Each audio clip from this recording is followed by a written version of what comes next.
یہ تو بات آ گئی کہ اہل بدعت کی اقتداء کی جا سکتی ہے ہے مجبوری، لیکن امام ابو حنیفہ رحمۃ اللہ علیہ کا ایک قول اس طرح کا پایا جاتا ہے کہ وہ یہ بیان کرتے ہیں کہ اہل اہوا کے پیچھے نماز درست نہیں ہے، تو پھر اس قول کی کیا تعبیر ہوگی؟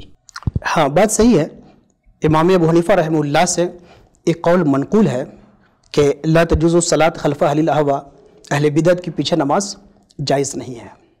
لیکن امام ابو حنیفہ رحمہ اللہ کی اس بات کو سمجھنے کے لیے امام ابو حنیفہ کی اس بات ایک اور بات ہمیں پیش نظر رکھنی چاہیے کہ امام ابو حنیفہ نے فرمایا ہے کہ مناظرہ کرنے والوں کے پیچھے بھی نماز جائز نہیں ہے۔ جس طرح اہل اہوا کے پیچھے نماز جائز نہیں ہے، اسی طرح جو مناظرین ہیں وہ چاہے اہل بدعت کے ہوں یا اہل سنت کے ہوں، ان مناظرین کے پیچھے بھی امام ابو حنیفہ نے کہا کہ نماز جائز نہیں ہوگی۔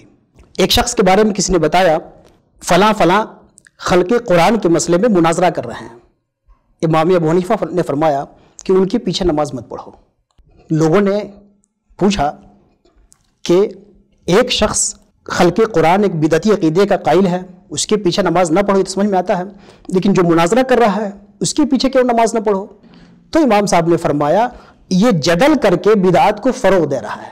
اسی طرح کا ایک قول امام ابو یوسف رحمہ اللہ کا بھی ہے کہ متکلم کے پیچھے یا مناظر کے پیچھے نماز نہیں ہوگی، نماز جائز نہیں ہے، لا تجوز جائز نہیں ہے۔ تو جو لوگ بھی آپ سے اس مسئلے پہ بحث کریں تو سب سے پہلے تو یہ کہہ دیجئے کہ اس طرح کے مباحثین اور مناظرین کے پیچھے امام ابو حنیفہ رحمہ اللہ کے مسئلے کے مطابق نماز جائز نہیں ہے، اس لیے آج سے بدعتیوں کے علاوہ کے ساتھ جو ہے ہم آپ کے پیچھے بھی نماز ترک کر رہے ہیں۔ ایک تو خیر یہ ہوا ایک الزامی بات ہوئی بطور تفریح۔ اب اصل مسئلے پہ آئیے۔ امام ابو حنیفہ رحمہ اللہ نے اور تمام احناف نے اور پوری امت نے، اہل سنت نے، سب نے یہی اتفاق کیا ہے کہ امامت کے لیے اسلام کی شرط ہے، سنیت کی شرط نہیں ہے۔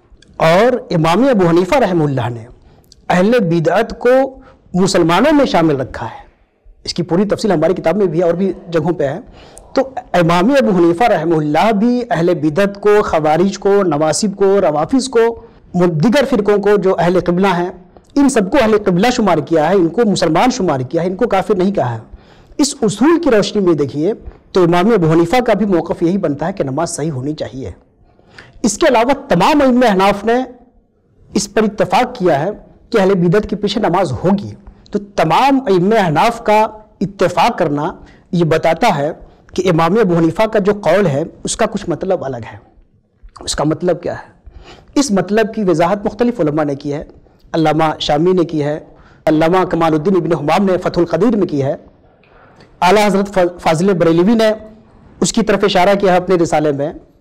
اور وہ وضاحت یہ ہے کہ جو عربی کا جو لفظ ہے لا تجوز، یجوز اور لا یجوز، تو جائز نہیں ہے، یہ لفظ فقہ کی کتابوں میں دو معنی پہ استعمال ہوتا ہے۔ ایک معنی ہے صحیح کے معنی میں، لا یجوز صحیح نہیں ہے، اور ایک ہے لا یجوز لا یحل کے معنی میں، حلال نہیں ہے، دو معنی میں۔ تو اگر لا تجوز کا معنی اگر لا تصح ہو تب تو بات سمجھ میں آتی ہے کہ نماز صحیح نہیں ہوگی، لیکن یہاں پہ دوسرا ایک معنی قابل احتمال ہے، یہاں پہ محتمل ہے، وہ کیا ہے؟ لا تحل، کہ حلال نہیں ہوگی۔ مثال کے طور پہ فقہ کی کتابوں میں یہ مسئلہ ملے گا کہ لا تجوز الصلاۃ فی الارض المغصوبہ، غصب کردہ زمین میں نماز جائز نہیں ہے۔ جائز نہیں کا مطلب کیا ہے؟ جائز نہیں کا مطلب یہ ہے کہ کسی کی نماز، کسی کی زمین کو چھین کے اس پہ نماز پڑھنا، ایسا عمل جائز نہیں ہے۔ لیکن جو نماز پڑھی ہے نماز ہو جائے گی، جائز نہیں لیکن نماز ہو جائے گی۔ ایک ساتھ 3 طلاق دینا لا یجوز، فقہ کی کتابوں میں لکھا ہوگا کہ جائز نہیں ہے کہ آپ ایک ساتھ 3 طلاق دیں، تو جائز نہیں ہے، اس کا مطلب یہ نہیں کہ صحیح نہیں ہے، صحیح ہے، حلال نہیں ہے، یہ عمل درست نہیں ہے۔ تو ایسی صورت میں جس طرح 3 طلاق دینا ناجائز ہے لیکن دیں گے تو طلاق پڑ جائے گی، اسی طرح اس قول کا معنی یہ ہوا کہ اہل بدعت کے پیچھے نماز پڑھنا جائز نہیں ہے۔ ضروری یہ ہے کہ ہم سنی امام رکھیں، لیکن اگر کسی نے نماز پڑھی تو یہ عمل اس کا ناجائز تھا، یعنی اس کے پیچھے جانا یہ ناجائز تھا، لیکن اپنے آپ میں وہ نماز کیا ہے؟ صحیح ہے۔ تو یہ وضاحت ہے، جو وضاحت ذیشان مصباحی کی وضاحت نہیں ہے، یہ امام ابن حمام صاحب فتح القدیر کی وضاحت ہے، اور اسی وضاحت کی طرف اشارہ کیا ہے اعلیٰ حضرت فاضل بریلوی نے اپنے رسالہ النہی العقید کے اندر۔ تو اس اعتبار سے امام طحاوی وغیرہ، اس اعتبار سے دیکھیے تو اس کا مطلب یہ ہوا کہ اہل بدعت کو امام بنانا جائز نہیں ہے، لیکن اگر پڑھ لی نماز تو گویا کہ آپ پہ واجب تھا، آپ پہ ضروری تھا گویا کہ کسی سنی امام کو رکھتے ہیں، لیکن اگر اہل بدعت کے پیچھے پڑھ لیا آپ نے تو کراہت کے ساتھ صحیح نماز ہو جائے گی۔